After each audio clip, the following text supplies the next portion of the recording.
c'est un Basque qui vient du championnat allemand. Voilà, il n'arrive pas de Naples hein, et ou de Séville. Tu vois ce que je veux dire? C'est quelqu'un, moi j'aime beaucoup, mais c'est pas quelqu'un de très rigolo. Xabi Alonso, c'est quelqu'un d'assez froid. D'ailleurs, la conférence de presse était plutôt froide, mais sympathique. Il n'y a pas de truc, mais voilà, il n'est pas là, il n'est pas venu pour faire rigoler tout le monde, quoi. Tu vois, donc c'est quelqu'un de sérieux, mais avec quelques idées au niveau du jeu qui sont plutôt intéressantes qu'on va développer. Mais d'abord, je voudrais dire une chose. On dit quels sont les grands chantiers de Xabi Alonso. Xabi Alonso, quand il a quitté le Real en tant que joueur, le Real avait 10 Ligues des Champions.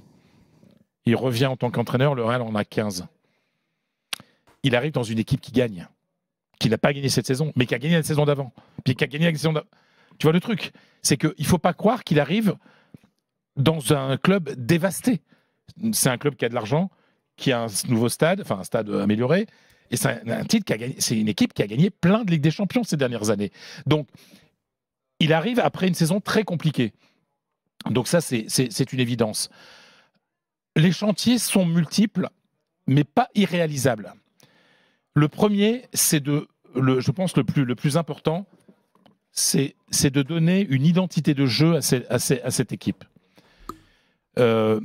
Et d'ailleurs, il n'a pas voulu trop révéler de choses, mais il y a des petits mots. Il parle de dynamique, de dynamisme. Il parle d'être dans l'action et moins dans la réaction, parce que le Real a été fantastique ces 3 dernières années, mais c'était souvent dans les moments de réaction, des moments de remontadas impossibles à la dernière minute. Là, on a l'impression qu'il a envie d'une équipe qui va plus contrôler les débats. Voilà. Il a parlé beaucoup d'équilibre. Voilà. Il parle d'émotion, à donner du plaisir aux supporters. Oui, mais des émotions, j'ai l'impression que je n'ai senti pas ça des émotions. Ça va s'il met ça en place. Les émotions de la dernière minute où on fait un truc exceptionnel alors qu'on est mené. Non. Il parle d'esthétisme, de jeu, d'être protagoniste dans le match. Voilà, le Real a souvent été dans sa carrière, et même avec Carlo Ancelotti, mais pas cette fois-ci. Enfin, et même pas la saison dernière où il gagne le championnat et la Ligue des Champions. Encore moins en Ligue des Champions, c'est vraiment de la réaction. Donc là, il y a un projet. Donc, après, sincèrement, on va dire la chose claire. Le premier projet, c'est la défense. C'est-à-dire que le Real a une défense qui a explosé. Déjà 2 recrues, voilà. Il y a 2 recrues. Il va falloir les intégrer. Il va falloir les intégrer. Il va falloir gérer les cas Alaba, Rudiger, Militao, enfin voilà, Asensio qui est de. Voilà, le gardien, il n'y a pas de problème. Mais ça, cette saison, de toute façon, c'est quelqu'un qui est en train de construire ce club à partir de la défense, de cette équipe à partir de la défense, parce que voilà, il y a un vrai chantier à ce niveau-là. Ensuite, c'est remplacer Kroos et Modric. Comment tu fais? Voilà. Ça a été difficile cette saison. C'est recréer une dynamique au milieu de terrain pour pouvoir avoir le contrôle des matchs. En tout cas, être moins dépendant de l'adversaire à ce niveau-là. Ça, c'est un des chantiers importants. Ensuite, moi, je pense qu'il y a un problème Vinicius. Que faire de Vinicius? Ça, c'est vraiment... Vinicius a été exceptionnel ces dernières années. Il a fait une saison absolument horrible. Est-ce que Vinicius est perdu pour le Real Madrid ou pas?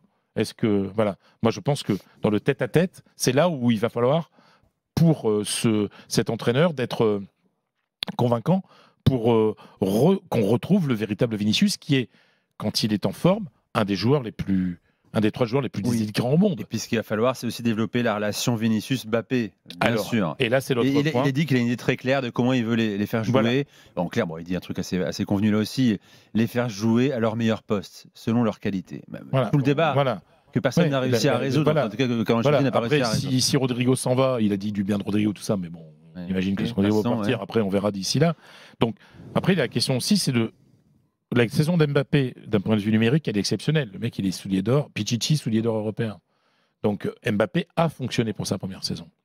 Simplement, ce qu'on sent à Madrid, ce qu'on sait, c'est que Mbappé peut être encore meilleur.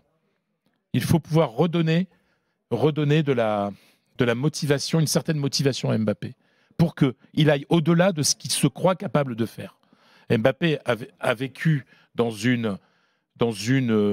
un certain confort à Paris. Je ne dis pas qu'il ne s'est pas bien entraîné à Madrid. Il s'est bien entraîné. Il avait une relation merveilleuse avec Carlo Ancelotti. Simplement, il faut pouvoir un Mbappé qui ne se contente pas de ses qualités exceptionnelles qui lui permettent d'être le meilleur buteur européen, mais il faut un supplément d'âme qu'il a envie d'aller conquérir avec son équipe. Voilà, c'est cette ambition. Et ça, c'est ce que peut transmettre le nouvel entraîneur. Et c'est bien quand il y a un nouveau projet. Voilà, il y a plein de nouveaux joueurs. Voilà, de plus avoir Modric quand même. Il y avait plus Kroos, plus avoir Modric. Il y a aussi le départ de Lucas Vazquez qui a été salué aussi, mais ça sera annoncé plus tard. Voilà, il y a plein de cadres comme ça, des cadres historiques. Carvajal aussi, Carvajal qui a été essentiel ces dernières années.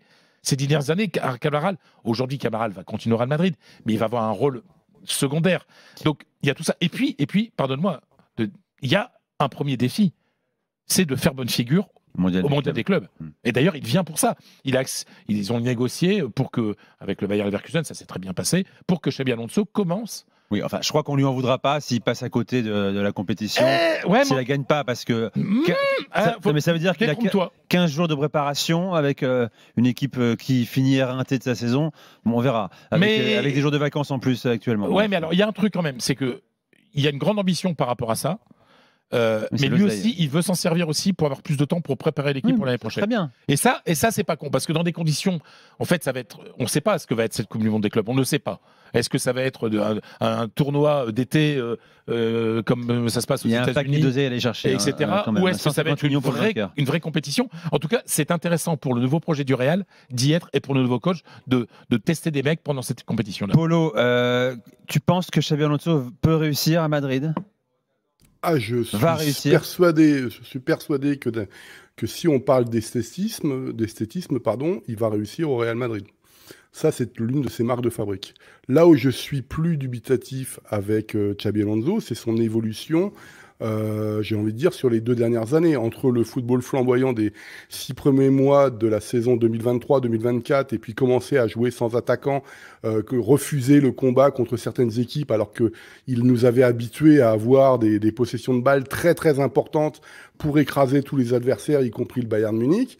Et sa fin de carrière, sa fin de cycle à Leverkusen, je reste extrêmement dubitatif. Je pense, on peut dire que c'est anecdotique, le 4-0 face à Liverpool, etc. On peut dire que Liverpool était flamboyant à l'époque et tout ça. Il y a dans des choix, dans le 11 de départ fait par Xabi Alonso lors de sa dernière année à Leverkusen, qui, moi, me perturbe beaucoup. Mais apparemment, je suis le seul. Parce que la presse allemande avait tellement les yeux d'amour pour lui qu'il regardez même pas la composition de l'équipe. Moi, ce que je constate, c'est que c'est devenu, en tout cas dans le 11 de départ, une équipe de plus en plus défensive. Ça ne veut pas dire qu'il ne voulait pas un football proactif, mais moi, je suis extrêmement déçu par l'évolution de Leverkusen qui, un petit peu, mettait la marche arrière plus les championnats avançaient, alors qu'au départ, c'était assez flamboyant. Mais est-ce qu'on peut dire, Polo, quand même, que le parcours de carrière de Xabi Alonso est quand même très bien mené?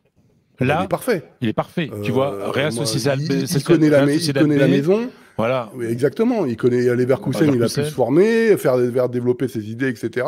En plus, il gagne le titre, donc c'est la première Bundesliga pour le Leverkusen, c'est génial. Maintenant, il passe le cap du Real, il connaît la maison et tout ça, il connaît les règles. Moi, j'ai pas de souci avec ça. Ce qui me dérange, encore une fois, c'est son évolution sur les 18 derniers mois, on va dire ça comme ça, et le fait. Alors ensuite, on peut dire très bien, saison 2024 est tellement extraordinaire que les joueurs sont fatigués. Polo t'abuse parce qu'il a quand même sur les 34 dernières journées de Bundesliga à l'extérieur, il est invaincu, etc. Il a fait un chemin invaincu, etc. Mais moi, ce qui m'intéresse, c'est que si on me dit que c'est un grand coach, eh bien, qu'est-ce qu'il va faire au Real? Donc, l'esthétisme, j'ai pas de souci. Dans la gestion de l'effectif, je ne sais pas. Je pense que c'est plus compliqué.